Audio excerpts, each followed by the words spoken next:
Assalamualaikum warahmatullahi wabarakatuh.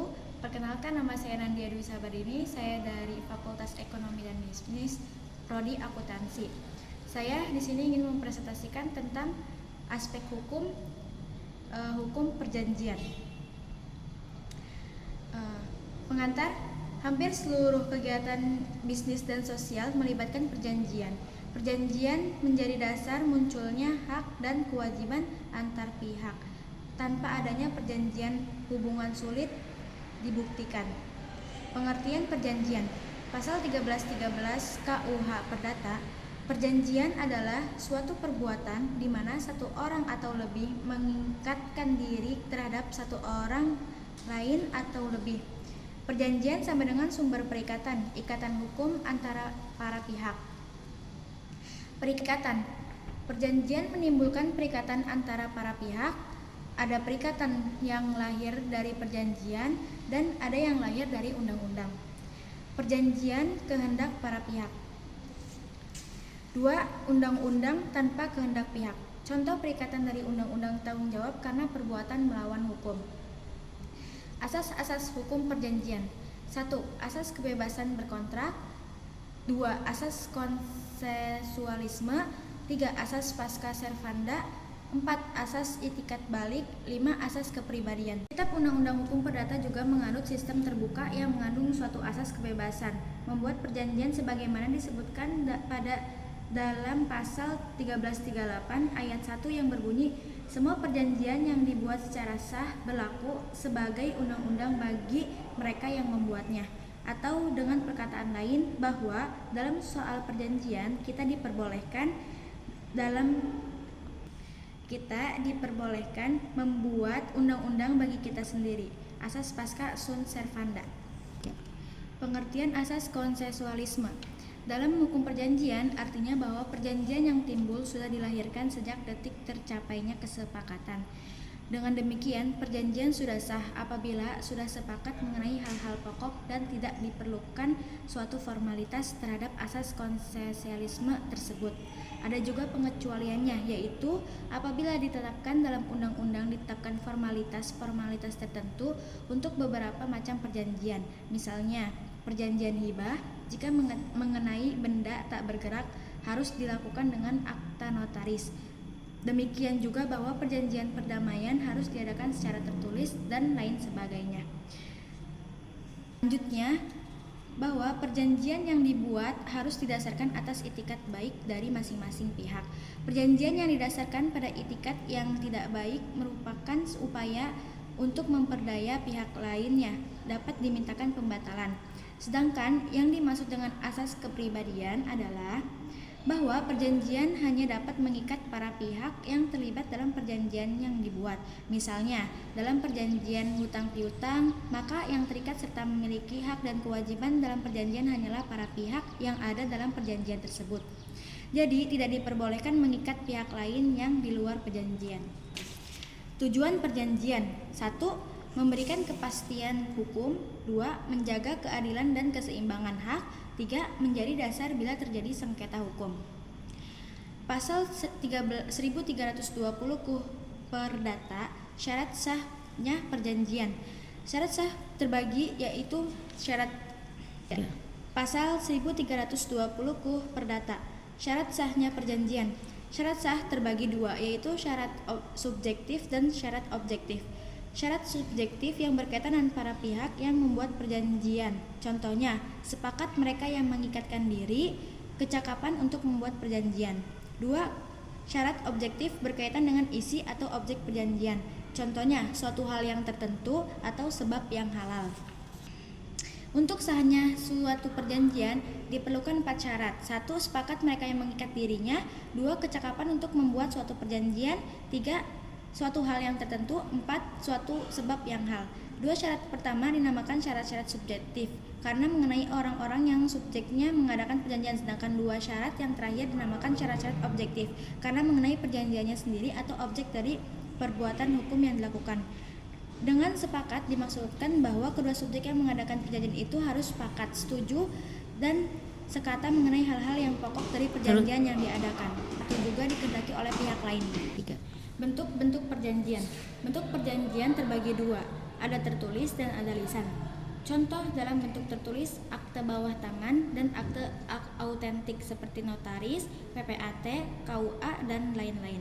Kemudian, dalam bentuk lisan lebih praktis tapi sulit dibuktikan bisa terjadi sengketa. Dalam perjanjian, dikenal adanya perjanjian yang tertulis dan perjanjian yang tidak tertulis atau lisan. Perjanjian tidak tertulis seringkali dibuat oleh para pihak semata-mata dengan pertimbangan dari segi praktis dan kebiasaan. Namun demikian, seringkali perjanjian tidak tertulis memiliki kesulitan dalam pembuktian apabila salah satu pihak menyangkal isi dari perjanjian yang dibuat secara lisan tersebut. Oleh karenanya, perjanjian yang dibuat tidak tertulis memiliki ketidakpastian bagi para pihak dan sulit untuk pembuktiannya apabila terjadi sengketa. Dalam perjanjian tertulis, yaitu perjanjian yang dibuat oleh para pihak secara tertulis, terdapat beberapa macam bentuk. 1. Akte di bawah tangan, yaitu merupakan akte yang dibuat oleh para pihak tanpa perantara pejabat yang berwenang.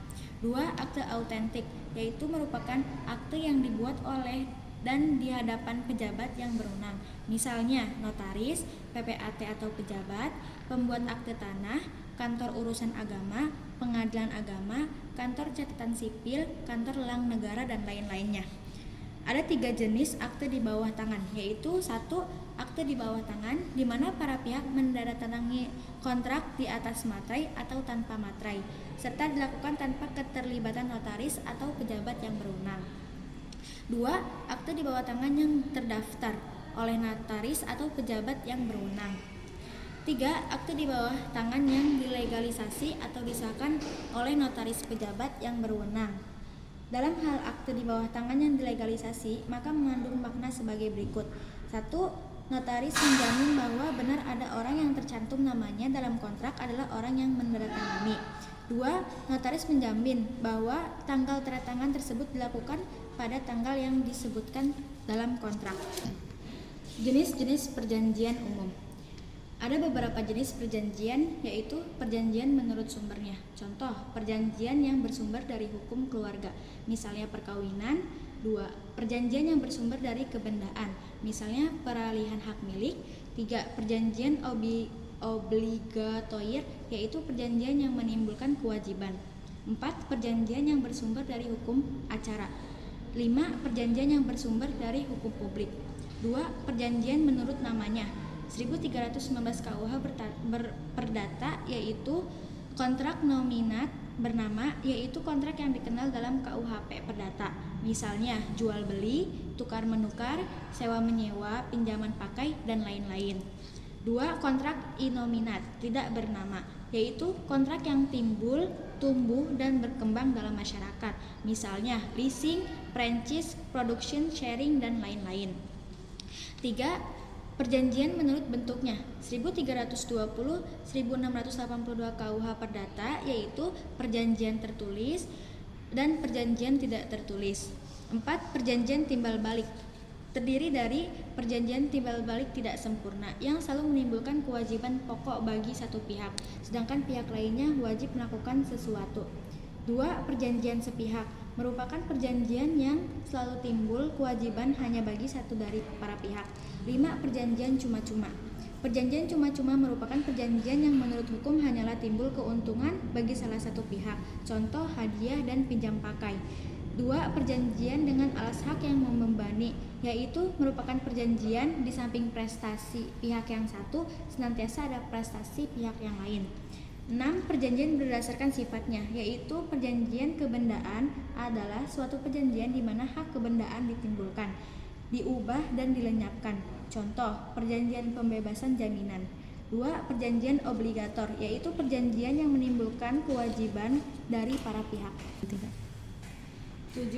Perjanjian dari aspek larangannya UU nomor 5 1999, yaitu perjanjian oligopoli, perjanjian penetapan harga, perjanjian dengan harga yang berbeda, perjanjian dengan harga di bawah harga pasar, perjanjian bersyarat, perjanjian pembagian wilayah, perjanjian pemboikotan, perjanjian kartel, perjanjian trust, perjanjian oligosoni, perjanjian integrasi vertikal, perjanjian tertutup. Dan terakhir, perjanjian dengan pihak luar negeri yang dapat mengakibatkan praktik monopoli dan persaingan tidak sehat. 3. Pelaksanaan perjanjian. Pasal 1338 ayat 3, perjanjian harus dilaksanakan dengan itikat baik. Artinya para pihak wajib memegang kejujuran dan tanggung jawab. Wan prestasi atau ingkar janji. Artinya tidak memenuhi kewajiban bagaimana disepakati.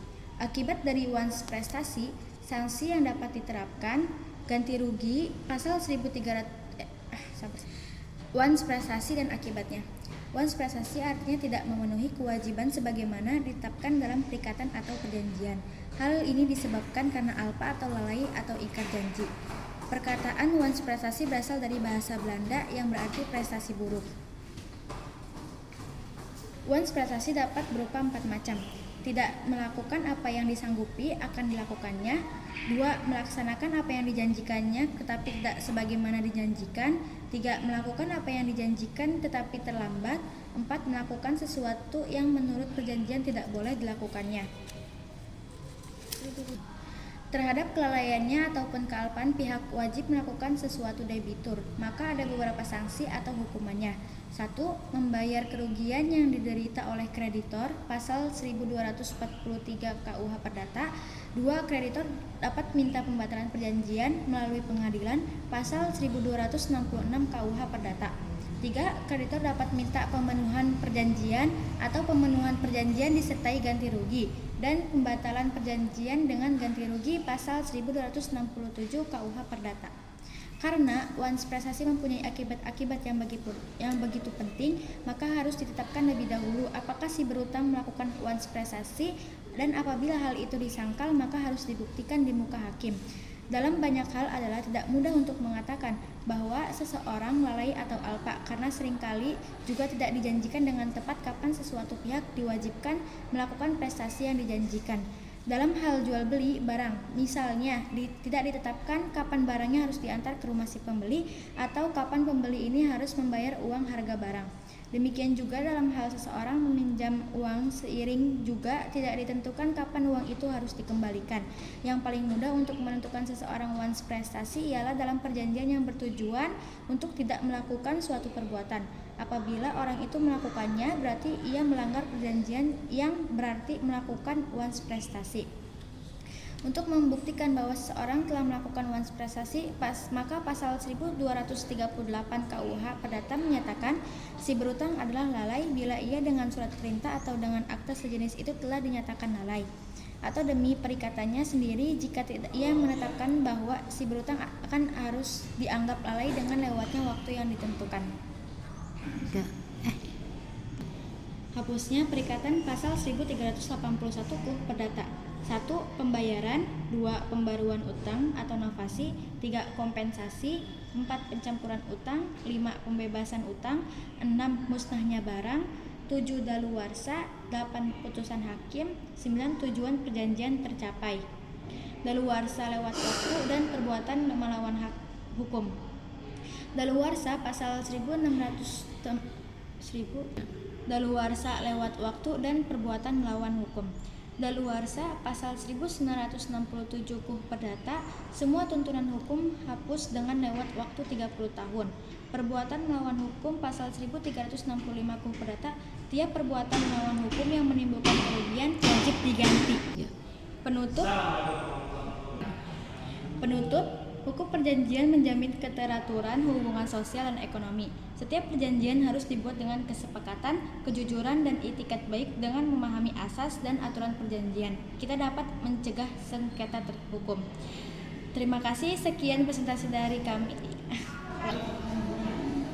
Terima kasih presentasi dari saya. Wassalamualaikum warahmatullahi wabarakatuh.